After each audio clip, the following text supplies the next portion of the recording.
There lived a man named Job, a man whose life seemed to have everything anyone could ever hope for. He lived in a prosperous land called Uz, surrounded by hills, open fields, and the laughter of family. Job was the kind of man people respected. He was honest, kind, and fair. He worked hard for everything he had, but he never let success change who he was. His heart belonged to God.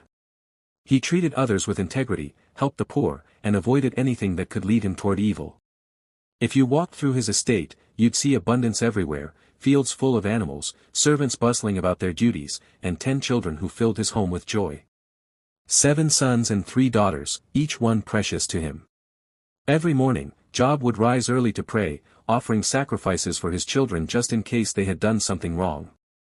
That's the kind of father he was, thoughtful, protective, deeply faithful. People in the region looked up to him. They said things like, "Job is blessed. Everything he touches prospers." And they were right. Job had become one of the wealthiest and most respected men in the East. But Job's story wasn't about how much he gained. It was about how much he lost, and what happened next. Somewhere beyond the world Job could see, in the realm of the unseen, a conversation took place. God looked upon Job and was pleased. "There is no one like him," he said. "He lives uprightly and honors me." But then came the accuser, the one who always tries to twist what is good. He said, "Of course Job is faithful. You've given him everything, wealth, health, family. Take it away, and he'll curse you to your face." And God replied, "Very well. Everything he owns is in your hands, but don't harm him." And with that, Job's life, once full of peace, was suddenly caught in a storm he could never have imagined. It started like any other day. The sun rose gently over Uz. The fields glowed gold, servants tended the flocks, and Job probably smiled, thinking about another day of blessings. Then, out of nowhere, a messenger came running, breathless and pale.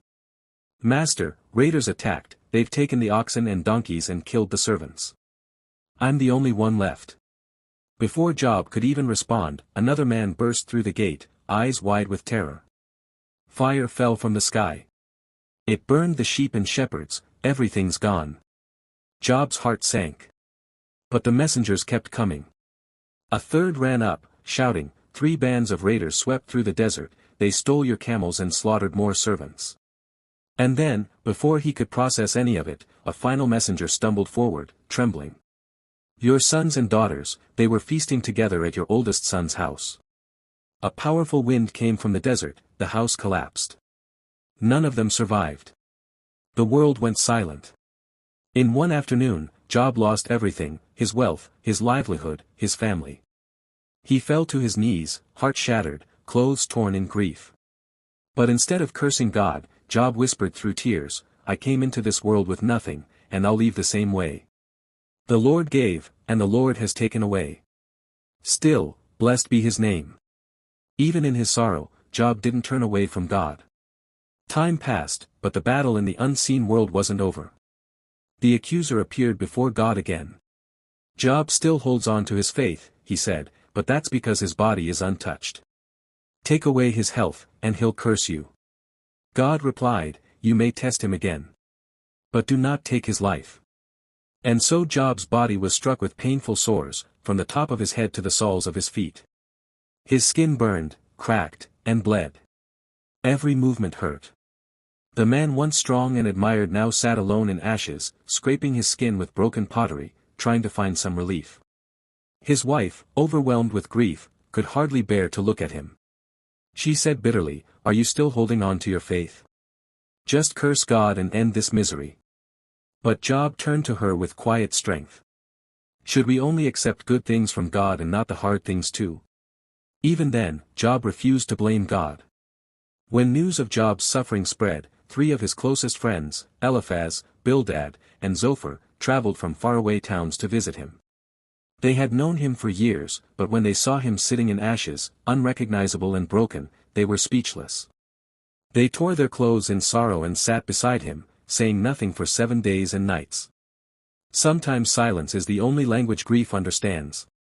Then, finally, Job spoke. His voice was cracked with pain.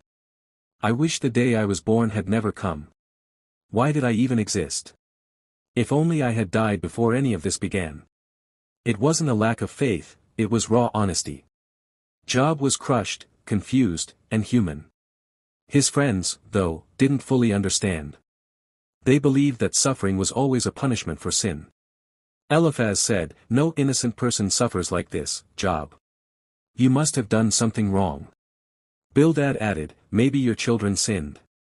God is fair, he doesn't punish without reason." Zophar was harsher. "Stop pretending you're blameless. Admit your sin and ask for mercy."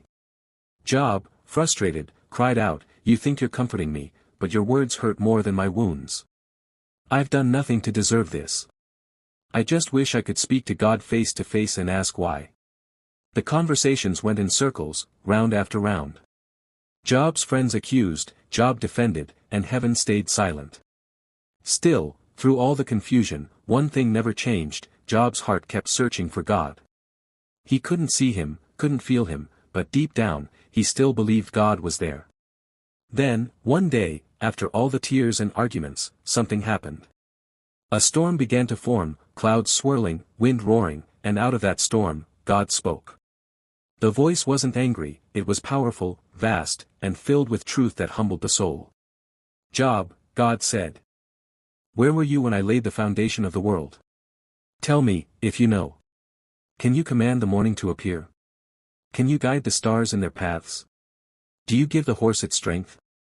Can you tame the sea or command the lightning?" As God spoke, Job began to understand, the world was far bigger than his pain. God was showing him that divine wisdom runs deeper than human understanding. The storms, the stars, the creatures of the deep, all exist under his control. Job realized that God's silence didn't mean absence. He had never left. Humbled, Job bowed his head and whispered, "I spoke of things I didn't understand, things too wonderful for me to know. Before, I had only heard about you. But now, I have seen you with my own eyes. I take back my words and trust you again."